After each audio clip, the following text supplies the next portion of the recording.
Hi, this is Alken, and welcome back to my channel. Well, we had an interesting day in the Northeast, the United States.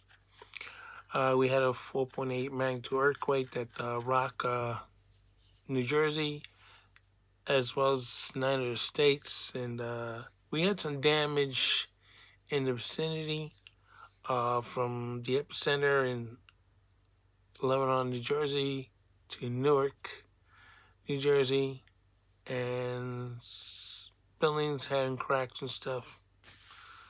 Um, we had a damaged roadway that water main break, reports of gas leaks, and so on.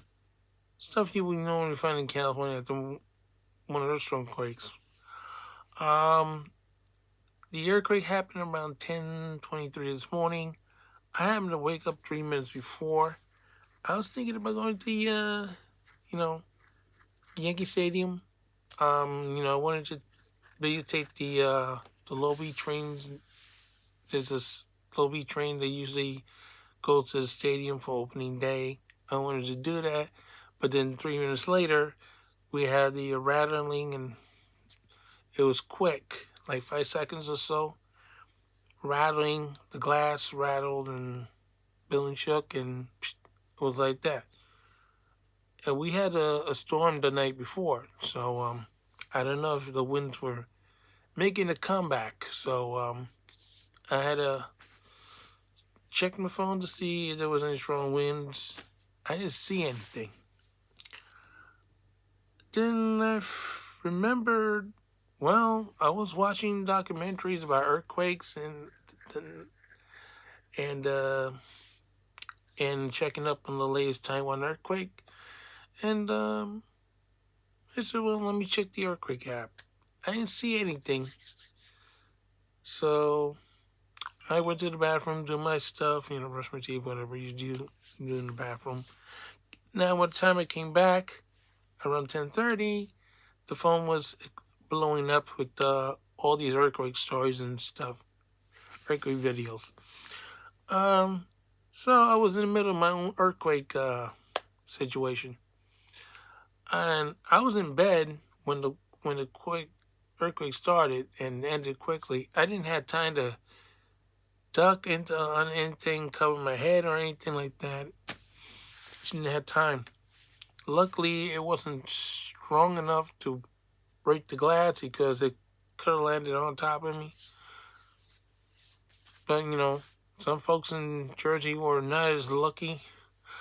There was 3 houses that had some kind of damage to the foundation. They had to be evacuated. I think some of them are back home now, but we don't know till later on what the full extent is. And, there was cracks in the buildings in New York as well. It was felt in 10 states and Canada. One guy was joking, saying, oh, it wasn't really an earthquake. It was some politician, attorney general, had slipped on a French fry at McDonald's and fell and caused the earth. I know. It's now if anybody think, oh, that's silly stuff. You gotta remember, in the Pacific Northwest, they had stories about the Thunderbird. And this bird picked up a huge whale from the ocean, went into the mountains, dropped it, and caused a havoc. Well, now, of course, the white man, we're hearing all these stories and saying, I don't believe any of that stuff. Folks, when they're talking about Thunderbird, they weren't talking about an alcohol beverage in a cheap bottle. They were describing what they felt from the earthquake and the tsunami.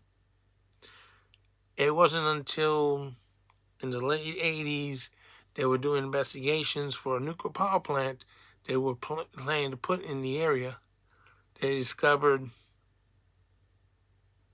the Cascadia fault is not as quiet as a mouse as the Rambo fault is. That sucker could go off. So, well, the Rambo fault is a huge fault from Pennsylvania to New York and so on, and the Appalachian Mountains are there because of the fault. And also we had some kind of rift in the central area of New Jersey.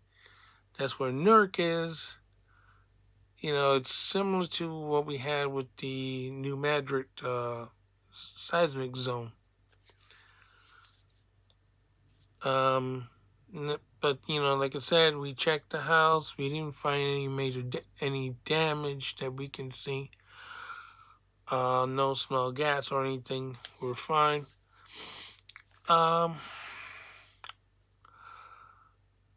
It's sort of kind of interesting, how different agencies in the metropolitan area dealt with the earthquake. New York and New Jersey shut down their airports. Philly didn't shut down theirs. PACO shut down their train service over the whole system, including the Ben Franklin Bridge. I don't think PAC suspended their service. New York City subways were operating normal. Port Authority shut down their tunnels. I'm not sure they shut down the George Washington Bridge. All the other bridges.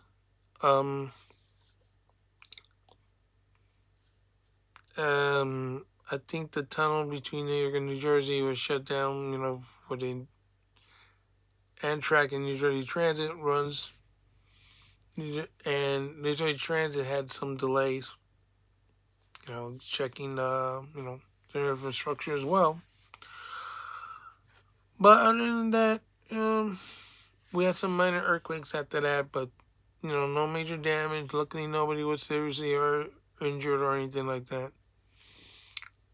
It could have been like Taiwan, but it didn't happen, so we're lucky. But we're going to have to wait till a week, hopefully, for this thing to settle down.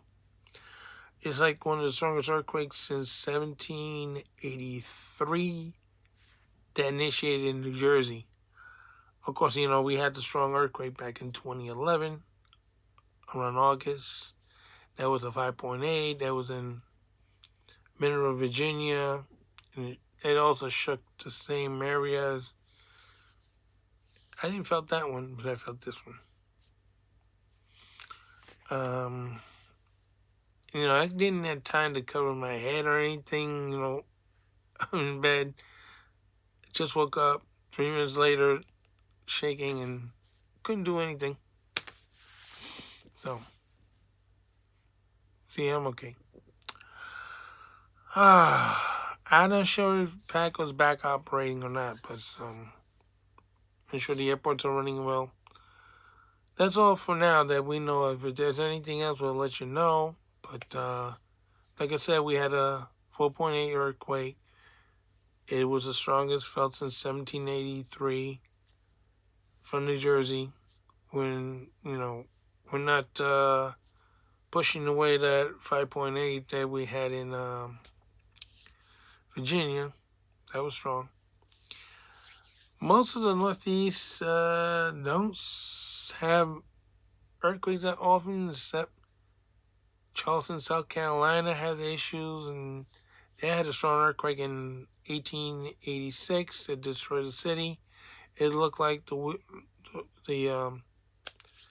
Civil War was back in session or something, the way the damage was. I'm sure that now they had stronger building codes because of that earthquake.